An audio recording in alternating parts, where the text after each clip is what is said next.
योगी आदित्यनाथ के रामराज की बात की है कि किस तरह से जो है लोगों को धर्म के नाम पे बेवकूफ़ बना के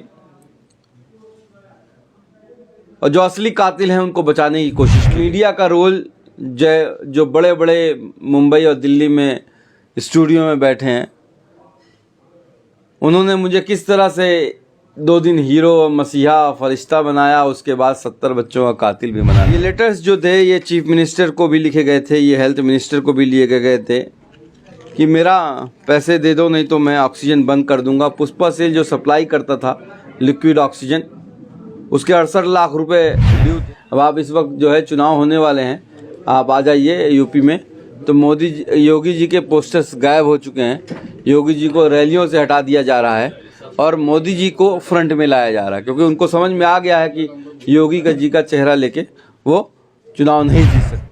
तो ना मैंने कोई पार्टी ज्वाइन की है, मेरा अपना मकसद है एक मिशन इस्माइल हॉस्पिटल बनाया जाए जहाँ पे बच्चों का फ्री में इलाज। नहीं, देखिए मैं नहीं कह रहा हूँ, खुद प्रधानमंत्री मोदी जी ने कहा है कि वो अनुपयोगी मुख्यमंत्री। दोस्तों हमारे साथ इस वक्त उत्तर प्रदेश से आए हुए स्वास्थ्य क्षेत्र से ताल्लुक़ रखने वाले एक ऐसी शख्सियत जिनको शायद किसी पहचान की ज़रूरत नहीं है, हम आपकी बातचीत कराने वाले हैं डॉक्टर कफील अहमद खान।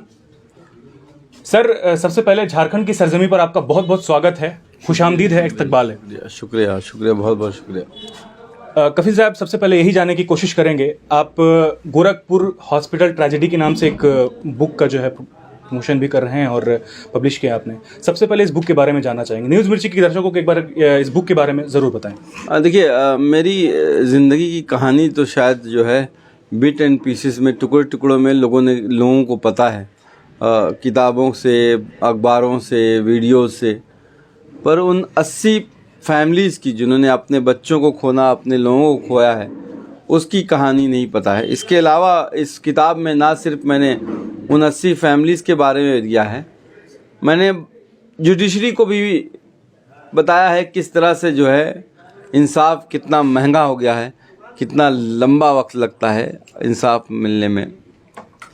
इसके अलावा मीडिया का रोल जो बड़े बड़े मुंबई और दिल्ली में स्टूडियो में बैठे हैं, उन्होंने मुझे किस तरह से 2 दिन हीरो, मसीहा, फरिश्ता बनाया, उसके बाद 70 बच्चों का कातिल भी बना दिया। योगी आदित्यनाथ के रामराज की बात की है कि किस तरह से जो है लोगों को धर्म के नाम पे बेवकूफ़ बना के और जो असली कातिल हैं उनको बचाने की कोशिश की गई। और सबसे इम्पॉर्टेंट है कि जो हमारा हेल्थ सिस्टम है वो किस तरह से टूटा हुआ है। हमने देखा है अप्रैल मई में जो कोरोना की सेकेंड सुनामी आई थी तो कितने लोगों की मौतें हुई, और अब ओमाइक्रॉन आ गया है, 1 लाख केस आज आए हैं। तो उस सब पे एक दस्तावेज ना सही कोशिश की है कि अपने दिल में एविडेंस के साथ, सबूतों के साथ अपनी बात आप तक पहुंचाई जाए। कफील साहब, थोड़ा हम पीछे आएंगे इतिहास के पन्नों में। 2017 के बाद जिस तरह से आप उत्तर प्रदेश के माहौल में चर्चा में रहे, और जो उस रात मैं जानना चाहूँगा सर, बहुत शॉर्ट में मैं जानना चाहूँगा उस रात आखिर हुआ क्या था। गोरखपुर हॉस्पिटल ऑक्सीजन कांड की अगर उसकी कहानी सबको पता है, मुझे दोहराने की ज़रूरत नहीं है। मैंने लेकिन ये 6 चैप्टर इस बुक के उसको ही दिए हैं और सबूतों के साथ दिए हैं। ये लेटर्स जो थे ये चीफ मिनिस्टर को भी लिखे गए थे, ये हेल्थ मिनिस्टर को भी लिए गए थे कि मेरा पैसे दे दो नहीं तो मैं ऑक्सीजन बंद कर दूंगा। पुष्पा सेल जो सप्लाई करता था लिक्विड ऑक्सीजन, उसके 68 लाख रुपए ड्यू थे, और सिर्फ 10% कमीशन के चक्कर में लिक्विड ऑक्सीजन की सप्लाई ख़त्म हो गई। ये टैंक है, और ये आप देखेंगे ये जो मास्टर चार्ट मैंने लगाया है, ना सिर्फ बच्चों की मौतें हुई, पूरे हॉस्पिटल की ऑक्सीजन ख़त्म हुई थी। जिसे आप गर्दन काट दीजिए तो हाथ पैर काम करना बंद कर देगा। रात का वक्त था, एक मैसेज आता है कि ऑक्सीजन ख़त्म हो गई है, बच्चों की मौत हो रही है।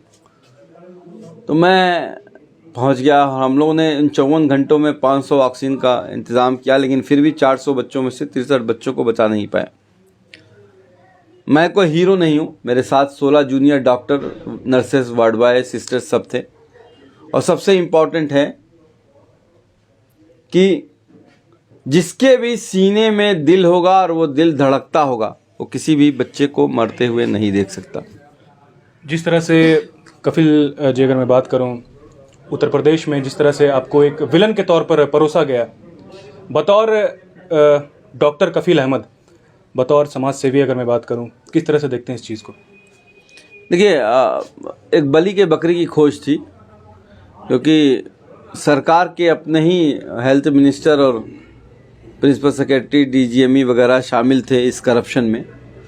तो अपने लोगों को बचाने के लिए योगी आदित्यनाथ की गवर्नमेंट ने एक खेल खेला और एक झूठ लाया गया कि मैं जो हूँ, मेरी लापरवाही से बच्चों की मौत हुई है। हालांकि हाई कोर्ट से लेके पुलिस इन्वेस्टिगेशन से लेके सारी इंक्वायरी कमेटी ने मुझे क्लीन चिट दे दी है। कपिल साहब, आगे बढ़ते हुए सवालों की ओर बढ़ेंगे। एक मामला और उठाया गया था गृह मंत्री के खिलाफ, जो एक नारे के खिलाफ जो यूएपीए लगाया गया था, एनएसए लगाया गया था, उस पर क्या कुछ कहना चाहेंगे? भाई, मैंने तो यही कहा था कि ना हिंदू बनेगा ना मुसलमान बनेगा, इंसान की औलाद है, इंसान बनेगा। एएमयू का, अलीगढ़ का वाकया। तो देखिए, कुछ लोगों को ये बात बुरी ये लगती है कि इंसान को भाईचारे की ये बात कर रहा है, क्योंकि उनको यही सिखाया गया है कि इंसान को इंसान से लड़ा के सत्ता में कैसे आया जाए। योगी जी को यही बात बुरी लग गई। हालांकि हाई कोर्ट और सुप्रीम कोर्ट ने ये बात कही है कि मेरा भाषण जो है देश तोड़ने वाला नहीं, देश जोड़ने वाला भाषण था। जिस तरह से कपिल साहब, आपने कारागार में अगर बात करूं, कारावास में जिस तरह से आपने 500 दिन आपने बता रहे थे, जैसा कैसा रहा था वो पल, कैसे आपने उस चीज़ को ओवरकम किया? अल्लाह पे भरोसा है। और मुझे लगता था पहली बार जब जेल गया था तब तो अल्लाह से बहुत शिकायत थी, पर जब जेल से बाहर निकला था तो इतने लोगों का प्यार मिला था और ज़िंदगी ने जो है फिर बहुत कुछ सिखाया। तो ये एहसास हुआ कि शायद अल्लाह की कोई मसलहत होगी, शायद तभी ये आजमाइश ले रहा है। सर, जिस तरह से आप स्वास्थ्य विभाग से, आपके जो पेशा, आपके प्रोफेशन है, समाज सेवा का जो ये सर आपके डीएनए में सर एक तरह से कहें जुनून है, ये कैसे सर सामने आया? देखिए, मैं बच्चों का डॉक्टर हूँ और मुझे जब किसी बच्चे को मैं ट्रीट करता हूँ, कोई बीमार बच्चा मेरे पास आता है और वो ठीक होकर घर जाता है, हंसता है, खेलता है, तो मुझे दिली सुकून मिलता है और मुझे उस रात अच्छी नींद आती है। तो ये मेरा पैशन है, ये मेरा जुनून है, ये मेरा काम है और अल्लाह ने मुझे इसी में सहेलियत दी है। शायद यही वजह है कि लोग जो कहते हैं कि आप पॉलिटिक्स ज्वाइन कर लो, आप कभी ये पार्टी ज्वाइन कर रहे हो, प्रियंका गांधी से मिल रहे हो तो आप कांग्रेस ज्वाइन कर रहे हो, अखिलेश जी से मिल रहे हो तो आप समाजवादी पार्टी ज्वाइन कर रहे हो। तो ना मैंने कोई पार्टी ज्वाइन की है, मेरा अपना मकसद है कि एक मिशन इस्माइल हॉस्पिटल बनाया जाए जहाँ पे बच्चों का फ्री में इलाज हो सके। सर, उत्तर प्रदेश की अगर बात करो, जिस पैंडेमिक से आप गुजरे, आपने बहुत करीब से देखा सर उस चीज़ को। सवाल ये है सर हमारा कि जैसे योगी जी आए दिन मीडिया के ज़रिए, नेशनल टेलीविज़न के ज़रिए बताते रहते हैं उत्तर प्रदेश में विकास की गंगा बह रही है, लेकिन आप तो जस्ट अपोजिट उनकी बात कर रहे हैं कि वहाँ की स्वास्थ्य विभाग बिल्कुल चरमरा गई है। कैसे? नहीं, देखिए, मैं नहीं कह रहा हूँ, खुद प्रधानमंत्री मोदी जी ने कहा है कि वो अनुपयोगी मुख्यमंत्री हैं। अब आप इस वक्त जो है चुनाव होने वाले हैं, आप आ जाइए यूपी में, तो योगी जी के पोस्टर्स गायब हो चुके हैं। योगी जी को रैलियों से हटा दिया जा रहा है और मोदी जी को फ्रंट में लाया जा रहा है, क्योंकि उनको समझ में आ गया है कि योगी जी का चेहरा लेके वो चुनाव नहीं जीत सकते हैं। तो मोदी वर्सेस अखिलेश की बात की जा रही है, लेकिन मुझे लगता है कि 4 महीने बाद बाबा जी जो काम 5 साल पहले करते थे, वो वापस गोरखपुर जाके वही काम करें। सीधी और तीखी खबरों के लिए हमारे YouTube चैनल को सब्सक्राइब करें और नीचे दिए गए बेल आइकन को जरूर दबाएं। और साथ ही Facebook, Instagram, Twitter और हमारे वेबसाइट पे भी फॉलो करें।